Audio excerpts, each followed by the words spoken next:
Hi everyone, एक बार फिर से आप सभी का बहुत बहुत स्वागत है। आप सभी का अपने यूट्यूब चैनल आरके स्टडी पे। मैं हूं रविंद्र कुमार। गैज आज आईओटी का तीसरा लेक्चर हो रहा है, जिसमें आज हम लोग लॉजिकल डिज़ाइन ऑफ आईओटी के बारे में पढ़ेंगे। पिछले क्लास में हमने फिजिकल डिज़ाइन ऑफ आईओटी पढ़े थे, यानी आईओटी का फिजिकल डिज़ाइन हमने पढ़े थे। अब हम लोग लॉजिकल डिज़ाइन पढ़ेंगे इस क्लास में, ठीक है। और इनके कुछ इंपॉर्टेंस भाग हैं, उनके बारे में भी बात करेंगे, और इनके कुछ डायग्राम हैं उनके बारे में भी, ठीक है। तो वीडियो में लास्ट तक बने रहिएगा। चैनल पर नए हो तो चैनल को सब्सक्राइब कर लीजिएगा। चलिए आज की क्लास को स्टार्ट करते हैं। लॉजिकल डिज़ाइन में हम लोग क्या करते हैं कि लॉजिकल डिज़ाइन में एंटिटी और जो हमारा प्रोसेस होता है, एंटिटी और प्रोसेस को संक्षेप में प्रस्तुत करना, यानी बोल सकते हैं कि डायरेक्ट इम्प्लीमेंटेशन करेंगे हम लोग।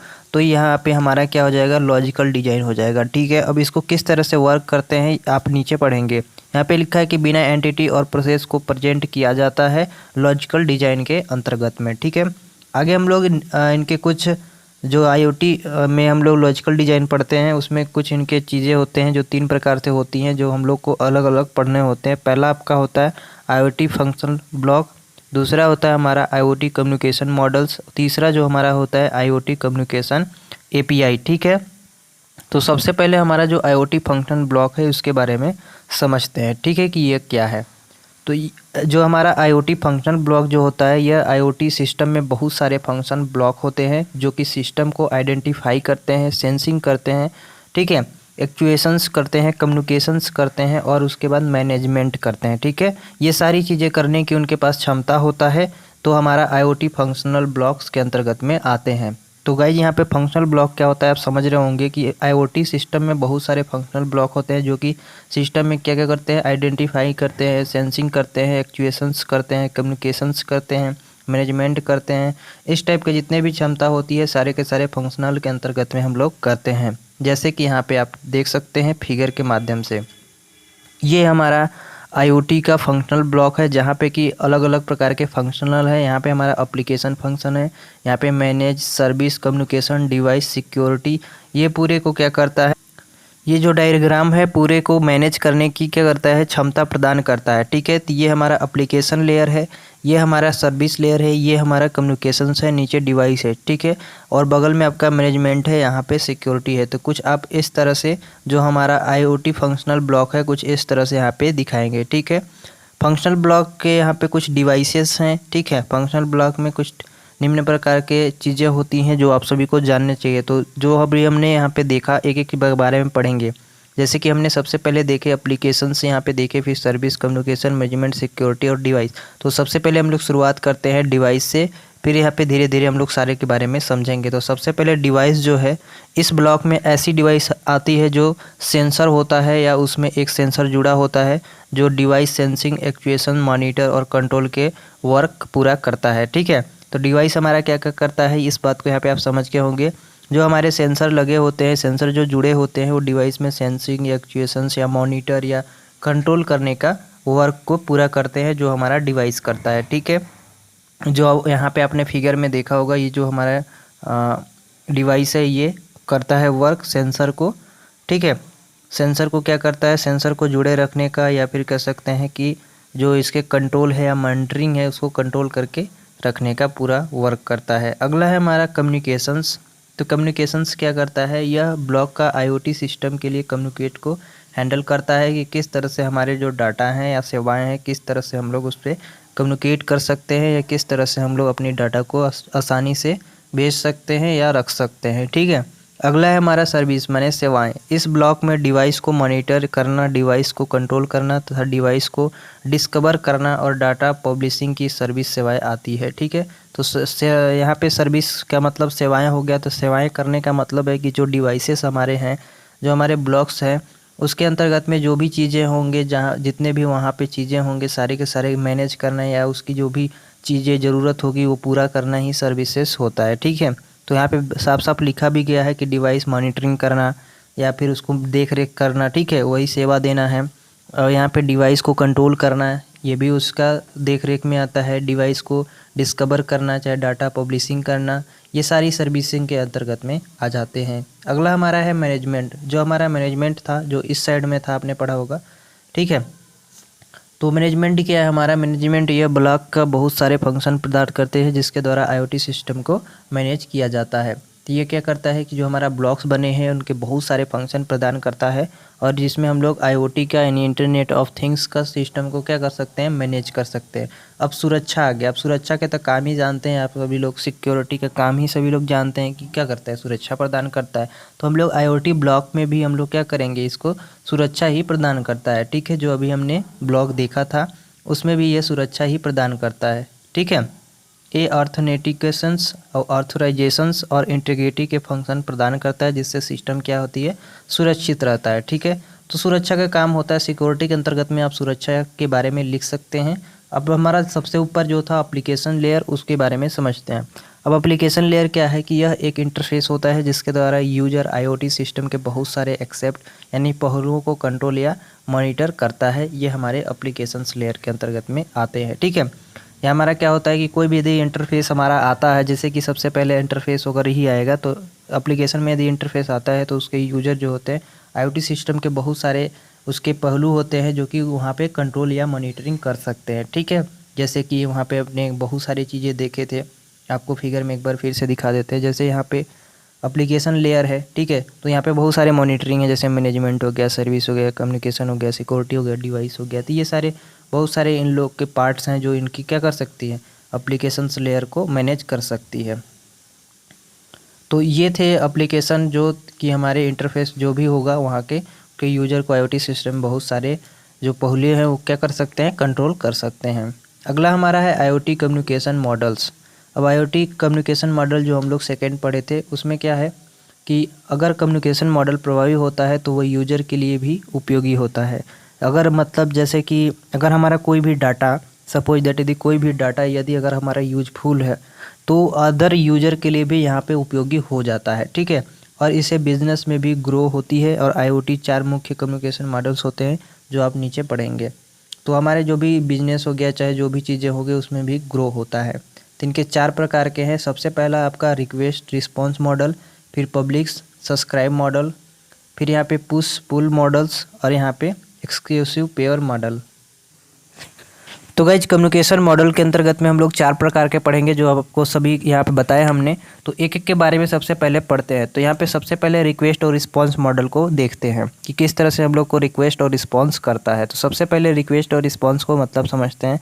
रिक्वेस्ट या रिस्पांस मॉडल में एक कम्युनिकेशन मॉडल होता है जिसमें एक क्लाइंट और सर्वर एक रिक्वेस्ट भेजता है और सर्वर रिक्वेस्ट को रिस्पॉन्स करता है। इस मॉडल को क्लाइंट सर्वर मॉडल कहते हैं। तो क्लाइंट सर्वर मॉडल आपने पिछले क्लास में पढ़ा होगा, तो आप सभी को पता है। अब साफ साफ हम जो क्लाइंट जो हमारा मेन जो फिगर है उसको देखते हैं। यहाँ पे देखिए ये क्लाइंट है, ये हमारा क्या हो गया? सर्वर हो गया। ठीक है, अब यहाँ पे जो भी क्लाइंट होगा वो क्या करेगा? रिक्वेस्ट को यहाँ पे सेंड करेगा, फिर जिस हिसाब से उसकी रिक्वेस्ट होगी। ठीक है, यहाँ पे बहुत सारे आपको रिक्वेस्ट दिखे गए हैं तो आप यहाँ से पढ़ लीजिएगा। ठीक है, यहाँ पे कोई भी क्लाइंट जो होगा वो क्या करेगा? रिक्वेस्ट भेजेगा, तो उस हिसाब से हमारा जो सर्वर है वो हमारा रिस्पॉन्स करेगा। जैसे कि एग्जाम्पल आप समझिए, जैसे गूगल है। ठीक है, अब गूगल पे आप लोग क्या करते हैं कि अपने अनुसार जो भी चीज़ें सर्च करनी होती है, तो आप मान लीजिए क्लाइंट हो गए, आपने गूगल पे कुछ सर्च किया, अब सर्वर से जो भी वहाँ पे आपने सर्च किया है उसका आंसर आपके पास आ जाएगा। ठीक है, और यहाँ पे लास्ट में आपका रिसोर्स है जहाँ से कि ये सर्वर से भेजा जाता है। ठीक है, सर्वर से रिसोर्स मतलब कहीं पे एक जैसे डाटा जो हमारा होते हैं वो कहीं पे इकट्ठे होंगे, अब वहीं से हमारा डाटा आता है सर्वर पे, फिर सर्वर से हमारे क्लाइंट तक पहुंच जाता है। ठीक है, तो इसमें यही हमारा जो रिक्वेस्ट और रिस्पॉन्स मॉडल है कुछ इस तरह से बनते हैं, आपको मॉडल याद रखना है। ठीक है, नेक्स्ट चलते हैं। हमारा जो दूसरा है वो है हमारा public subscribe model. Public subscribe model में क्या होता है, किस तरह से बनते हैं, ये थोड़ा सा देख लीजिएगा। ठीक है, तो यह एक प्रकार का कम्युनिकेशन मॉडल होता है जिसमें पब्लिशर, ब्रोकर, ठीक है, कंज्यूमर सम्मिलित रहते हैं। इसमें पब्लिशर डाटा को कलेक्ट करते हैं। ठीक है, इस डाटा को पब्लिश करते समय ब्रोकर के द्वारा डाटा को मैनेज किया जाता है और डाटा को कंज्यूमर के द्वारा सब्सक्राइब किया जाता है। अब कंज्यूमर कौन सा होगा? जैसे कि आप, हम, या फिर इस तरह के कोई भी इंसान जो, जैसे कि मान लीजिए अब आप हमारे यूट्यूब चैनल पे आए हैं तो हमारे यूट्यूब चैनल पे सब्सक्राइब बटन है। ठीक है, तो सब्सक्राइब बटन है तो आप सब्सक्राइब करेंगे तो आप हमारे लिए क्या हो गए? कंज्यूमर हो गए। ठीक है, तो कंज्यूमर उसी को बोला जाता है। तो यहाँ पे साफ साफ वही कह रहा है कि पब्लिश सब्सक्राइब मॉडल के अंतर्गत में हम लोग क्या पढ़ेंगे कि किसी भी कम्युनिकेशन मॉडल को क्या पब्लिश या ब्रोकर या कंज्यूमर सम्मिलित रहते हैं। इसमें 3 चीज़ सम्मिलित रहती है, याद रखिएगा, पब्लिशर, ब्रोकर और कंज्यूमर। ठीक है, इसमें पब्लिशर डाटा को कलेक्ट करता है जो पब्लिशर होता है, और यहाँ पे जो ब्रोकर होता है, ब्रोकर के द्वारा डाटा को मैनेज किया जाता है, और जो कंज्यूमर होता है उसके द्वारा सब्सक्राइब किया जाता है। पब्लिश सब्सक्राइब मॉडल है, इसमें 3 चीज़ें हैं। अब हमने 3 चीज़ बताया। सबसे पहले तो पब्लिशर यहाँ पे आपका हो गया, ब्रोकर हो गया, यहाँ पे हमारा कंज्यूमर हो गया। अब देखिए पब्लिशर क्या करता है कि हमारे मैसेज को यहाँ पे सेंड करता है, और जिस हिसाब से यहाँ पे सेंड करेगा, ठीक है, यहाँ पे सबसे पहले पब्लिशर जो है वो सेंड किया है किसको, ब्रोकर को। अब ब्रोकर जो है वो मैनेज करेगा उस हिसाब से, अपने हिसाब से। ठीक है, यहाँ से मान लीजिए हमारा कोई भी टेक्स्ट या भी कोई भी डाटा यहाँ से तैयार हो रहा है, और इस डाटा को हमारे पास जो ब्रोकर है उसके पास पहुँचा जा रहा है। अब ब्रोकर जो है वो मैनेजमेंट वाला काम करता है भैया, तो ये मैनेजमेंट वाला काम करता है, इसलिए ये मैनेज के पास जाएगा, यहाँ से मैनेजमेंट होगा, इसका क्या भैया क्या है, इसकी ज़रूरत है। ठीक है, इसके बाद फिर कंज्यूमर के पास जाएगा, फिर कंज्यूमर जो है वो अपना हिसाब से अपना क्या करेगा, वो अपना वितरण करेगा, या फिर जो भी अपना इसका वर्क है वो करेगा, यानी जो सब्सक्राइब है वो करेगा, नहीं तो ये नहीं करेगा। ठीक है, जैसे कहने का मतलब साफ साफ समझिए, जैसे कि मान लीजिए आप यूट्यूब प्लेटफॉर्म पे वीडियो देख रहे हैं। ठीक है, अब ये आप ये पब्लिशर हो गया, क्योंकि ये कोई भी देख सकता है। ठीक है, तो यहाँ ने आपने अब मेरा यूट्यूब पे वीडियो देख रहे हैं या किसी के यूट्यूब पे वीडियो देख रहा है, तो ये आप ये पब्लिशर हो गया, यानी कोई भी देख सकता है। अब क्या हुआ कि ये आप उसके अंदर में गए, यानी ब्रोकर के काम में मैनेज में गए, यानी आप प्लेलिस्ट में गए या फिर वीडियोज में गए, तो आप बहुत सारे वीडियो देखे।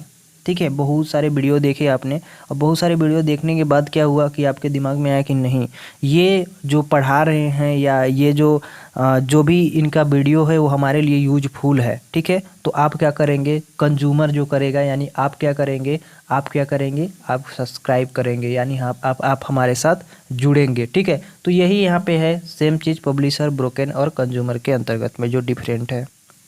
तो आपका जो भी पब्लिशर, ये आपका जो भी मॉडल बनाना है कुछ इस तरह से बनाना है, तो याद रख लीजिएगा। इसी को हम लोग बोलते हैं publish subscribe model. Push pull, यहाँ पे पुश पुल मॉडल दिया गया है। पुश पुल मॉडल देखिए, इसमें क्या होता है कि कम्युनिकेशन मॉडल में डाटा प्रोडक्ट के द्वारा डाटा को एक क्यू में पुश किया जाता है। किस में किया जाता है, क्यू के रूप में पुश किया जाता है। इसके बाद डाटा को यहाँ पे कलेक्ट किया जाता है, जो कि हम कह सकते हैं कि जो भी हमारा कंज्यूमर होगा वो क्या करेगा, इस डाटा को क्यू में पुल कर सकता है। ठीक है, यानी यहाँ पे कह सकते हैं कि जो हमारा जो पुश पुल मॉडल है, इसके अंतर्गत में हम किसी भी डाटा को प्रोड्यूस करते हैं या फिर बनाते हैं, इस डाटा को क्यू में पुश करते हैं, और कंज्यूमर इस डाटा को क्या करता है, क्यू में से पुल कर सकते हैं। ठीक है, तो यहाँ पे किस तरह से इनके फिगर है, आप लोग फिगर के द्वारा समझिएगा। फिर अब इस फिगर को ध्यान से देखिएगा, ये है पब्लिशर। ठीक है, और ये हमारा यहाँ पे क्यू है, क्यू बना हुआ है, आपने डीएससी में पढ़ा होगा, क्यू इस तरह से बनते हैं। यहाँ पे हमारा कस्टमर है, कंज्यूमर है, जो भी बोल सकते हैं इसको। ठीक है, तो सबसे पहले यहाँ पे हमारा मैसेज को सेंड किया जाता है, और ये कन्वर्ट होता है क्यू के फॉर्म में, ये क्यू के फॉर्म में कन्वर्ट होता है। फिर यहाँ पे हमारे जिस हिसाब से डाटा को वहाँ पे चाहिए, पुश एंड पॉप के हिसाब से, यानी पुश के हिसाब से यहाँ पे डाटा किसको, कंज्यूमर को या फिर जो भी हमारे कस्टमर है उसको भेजा जाता है। ठीक है, तो इसमें इस तरह से मैसेज पासिंग होती है। सबसे पहले जो हमारा पब्लिश है वो हमारे क्यू के पास जाएगा, क्यू में हम लोग जिस हिसाब से यहाँ पे डाटा को इंसर्ट करते हैं, ठीक है, या डिलीट करते हैं, उस हिसाब से हमारे यहाँ पे इंसर्ट होगा, और उस हिसाब से हमारे जो कंज्यूमर की ज़रूरत होगी उस हिसाब से यहाँ पे हमारे कंज्यूमर तक आसानी से पहुँच जाएगा। लास्ट हमारा एक्सक्लूज पेयर मॉडल। इसमें क्या होता है कि एक्सक्लूज पेयर मॉडल में डायरेक्शनल यानी बी डायरेक्शनल द्वारा फुल डुप्लेक्स कम्युनिकेशन मॉडल होता है। अब फुल डुप्लेक्स कम्युनिकेशन मॉडल क्या होता है कि इसमें दोनों तरह से हम लोग क्या कर सकते हैं, क्लाइंट को भेज सकते हैं या ले सकते हैं, जो भी करते हैं फुल डुप्लेक्स के अंतर्गत में यही सब आते हैं।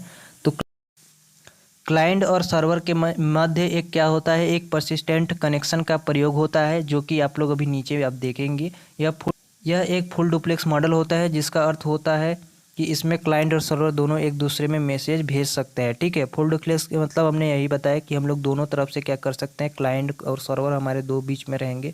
ये फुल डुप्लेक्स के मॉडल है, जो कि यहाँ पे आप सभी लोग को पता चल जाएगा। इधर से हम लोग जो भी रिक्वेस्ट भेजेंगे रिस्पांस मिलेगा, और इधर का जो हम लोग रिक्वेस्ट भेजेंगे वो हमको रिस्पांस मिलेगा। ठीक है, यानी दोनों तरफ से हम लोग क्या कर सकते हैं, रिक्वेस्ट भेज सकते हैं, और रिस्पांस हम लोग को दोनों तरफ से मिल सकता है। ठीक है, तो ये हमारा क्या होता है, फुल डुप्लेक्स होता है, जिसको हम लोग चौथे मॉडल के अंतर्गत में पढ़ते हैं। ठीक है, तो इसके लिए इतना ही। नेक्स्ट क्लास में हम लोग आईओटी कम्युनिकेशन एपीआई के मॉडल के बारे में पढ़ेंगे। आज के लिए बस इतना ही।